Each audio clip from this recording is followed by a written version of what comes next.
Hey, welcome in. Well, I came across this headline. NPR accuses Dave Chappelle of using white privilege. Now, this is funny. Of course, you see a headline like that and you immediately laugh. Then you wonder, is this satire? And then you go, of course, no, it's 2021, so it's not satire.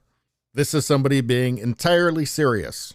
And it's ironic because this is like something out of like one of those old sketches on the Chappelle Show. But anyway, I thought, well, I better take a look at the NPR article. And this is the part they're referencing here. Too often in the closer, it just sounds like Chappelle is using white privilege to excuse his own homophobia and transphobia. Now, I did watch the closer, and I can confidently say that if you watched that special and you came away with the impression that Dave Chappelle is homophobic or transphobic, that he has an irrational fear of gay people or trans people, if you came to that conclusion, you cannot be trusted with Netflix. Somebody needs to cancel your subscription to it because it's just not doing you any good. But let's go back a little bit. It says here, in the closer, Chappelle eventually says he's jealous of the progress the gay rights movement has made in America. Now, Chappelle is intentionally pushing boundaries in this special. He's intentionally being not politically correct. And he's intentionally trying to push people out of their comfort zone, which is what good comedians do. And I think the point of it that he was trying to get across, if I was reading it correctly, is that underneath the identity group labels, and he says a lot of identitarian things himself, Dave Chappelle does, but underneath all of that, you're still dealing with individuals. And that things like respect and empathy, they have to go both ways. He said, quote, "If slaves had oil and booty shorts on, we might have been free 100 years sooner," he cracks, which was funny.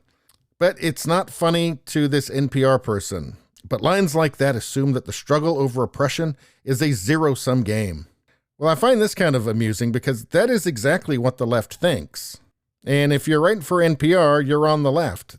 Everybody is either an oppressor or oppressed.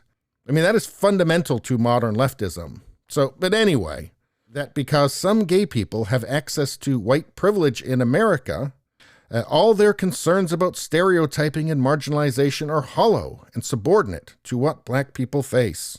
I don't think that was Chappelle's point, actually. I think he was saying that his interests are subordinate to their interests. And I think we can see from this article that, he's right. Anyway, it ignores the fact there are plenty of non-white gay people who face oppression for both their sexual orientation and their race. And of course, opposing these public statements of homophobia isn't just about making gay people feel better, it's about keeping the anger and prejudice behind those words from becoming widely acceptable or turning into action. I don't think that Dave Chappelle was being homophobic or transphobic. He tells a fairly long and ultimately tragic story about a trans friend of his in the special. And what he does in this story is he humanizes her. So he takes her from just a faceless identity group down to the level of an individual with all of the hopes and dreams and feelings that an actual individual has. And what you don't feel at the end of the story that he tells is hate or phobia or anything like that. And ultimately, it's the opposite of wokeness.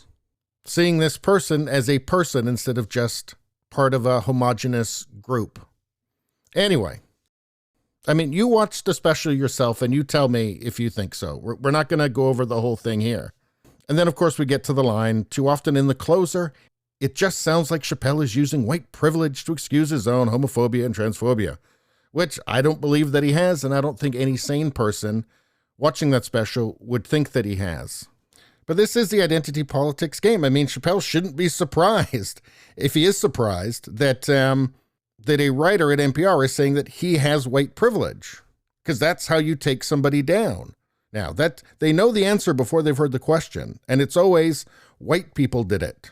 So this guy has an irrational take on Dave Chappelle's special, and he really doesn't know what else to do other than just say white people. So I guess Chappelle is now an honorary white person or something, or he's white adjacent or something like that. What you'll never see is any kind of introspection from something like this. And look, I don't love every joke that he says, but that's kind of the point of watching someone like Dave Chappelle. It's supposed to push you a little bit in directions you might not go, maybe even grow a little. Maybe you just completely disagree. Maybe you just don't find it funny. That's okay too. You turn off the TV and you go do something else. And emotionally and psychologically healthy people can handle this.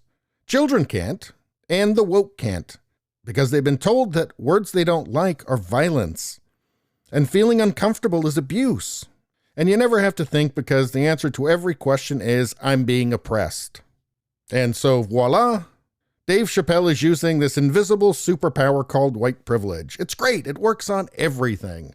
Anyway, that's all I got to say about that. Please subscribe, like, and share. That really helps me out. If you'd just like to listen, there's the podcast, Radio Baloney. It's on pretty much every platform. If you look for it, you will find it. Thank you very much. I'll see you next time.